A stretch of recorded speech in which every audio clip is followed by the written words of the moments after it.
चलिए क्वेश्चन में दिया है कि त्रिभुज का शीर्ष 2,3 -1,0 और 2,-4 है। तो कह रहा है कि त्रिभुज का शीर्ष ज्ञात कीजिए, शीर्ष से क्षेत्रफल ज्ञात कीजिए, क्या होगा। तो आप लोग को पता है, बताया है कि 7वें चैप्टर में त्रिभुज का क्षेत्रफल का एक फॉर्मूला होता है। इसको आप ट्रिकली भी याद कर सकते हैं। यानी हम लोग से पूछा है त्रिभुज का क्षेत्रफल, तो त्रिभुज का क्षेत्रफल निकालने के लिए सबसे पहले इसमें हम लोग को लिखना होगा क्या। तो ये हो गया x1, ये हो गया x2 और ये हो गया x3, ये हो गया y1, ये हो गया y2 और ये हो गया y3 हो गया। अब त्रिभुज का क्षेत्रफल क्या होता है, तो 1/2। इसको अगर ट्रिक से याद करना चाहते हैं तो इसका एक ट्रिक होता है 23, 31, 12। मतलब x1, x2 और x3 को अगर गुणा करते चलते हैं और y1, y2, y3 को, इसका पेयर जो होता है वो 23, 31, 12 में होता है। तो आइए उसको लिख के बताते हैं। जैसे x1 इंटू 23, अब क्या करेंगे तो y2 minus y3 plus x2 होगा तो 23 हो गया। अब 31 होगा, मतलब y का जो होगा डिफरेंस y3 माइनस y1 हो जाएगा और x3 तो ये हो जाएगा 12, तो यानी y1 माइनस y2 का डिफरेंस हो जाएगा। यही जो होता है त्रिभुज का क्षेत्रफल होता है। अब इसमें हम क्या करेंगे, जो ऊपर बताया है x1, x2, x3 और y1, y2, y3, इसका मान जब रख देंगे तो हम लोग को त्रिभुज का क्षेत्रफल निकल जाएगा। आइए इसको भी रख के हम बनाते हैं।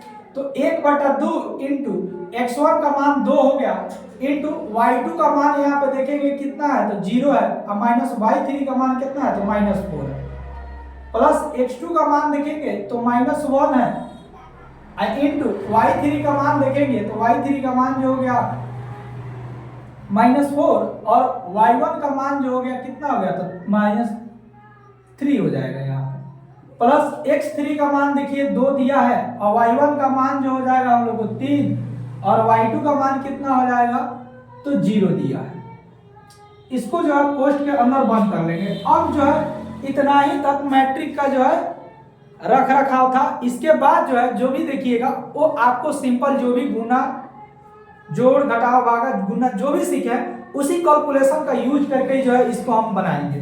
अब देखिए 1/2 है तो 1/2 लिखेंगे, अब 2 का 2 लिख देंगे, माइनस से माइनस क्या हो जाएगा प्लस हो जाएगा, और 0 में से 4 जाएगा यानी 4 ही बचेगा, प्लस -1 हो गया और -4 और -3 कितना हो जाएगा -7 हो जाएगा, ठीक है। ये दोनों जुट जाएगा, प्लस नहीं होगा, माइनस हो जाएगा। अब इसको गुना करेंगे तो हम लोग को प्लस हो जाएगा। अब प्लस में चलेंगे तो ये 2 और गुने क्या बच गया 3। अगला स्टेप चलेंगे तो 1/2 इंटू, देखो 2 में 4 से गुना करेंगे तो 2 चौके 8, माइनस से माइनस में प्लस हो जाएगा, 7 एकम 7 और 2 तिहाई ये भी क्या हो जाएगा 6 हो जाएगा। अब इसके बाद क्या करेंगे कि इनको हम जोड़ लेंगे, ठीक है। तो जोड़ने के बाद जो है भागा दे देंगे 2 से, तो 8, 7, 15 और 15, 6 कितना हो जाएगा 21 हो जाएगा। अब देखिए 21 और बटा कितना हो जाएगा 2, यही जो होगा इकाई या मात्रक में इसमें आंसर ज्यादा आता है। इतना मात्रक जो है हमारा आंसर हो जाएगा।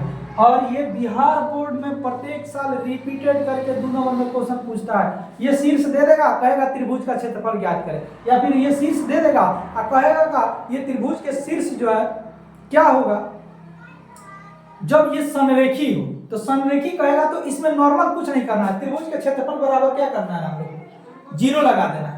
तो हम लोग को तुरंत समरेखी का मान उससे जब निकल जाएगा तो x से y का मान निकलता है, उसी से हम लोग को पता चल जाता है ये समरेखी है या नहीं है। तो इस तरह का क्वेश्चन जो है प्रत्येक साल बिहार बोर्ड में रिपीटेड रहता है। कोशिश कीजिएगा इसको अच्छा से ध्यान में रखने का, क्योंकि यही सब स्कोरिंग करने वाला है, इसी से स्कोरिंग कर पाइएगा मैथ में। अन्यथा बहुत ऐसा जो है चैप्टर है उसको आप कवर नहीं कर पाइएगा। जैसे 6 हो गया, 6 चैप्टर को आप कितना भी मेहनत कर लीजिए पूरा कवर नहीं हो पाएगा, क्योंकि आप लोग को एज जो होता है ये मैट्रिक वाला एज बहुत कम ही बच्चा इसको कैप्चर कर पाता है। जो अच्छे से ढंग से पहले से पढ़ा रहता है वो अच्छा से कैप्चर कर पाता है, और जो नहीं पढ़ा रहता है बच्चा तो उन बच्चों से जो हार्ड चैप्टर नहीं कैप्चर हो रहा है, तो इन्हीं सब चैप्टरों को कैप्चर कर लीजिएगा तो आप लोग को अच्छा से बन जाएगा। आ गया समझ में।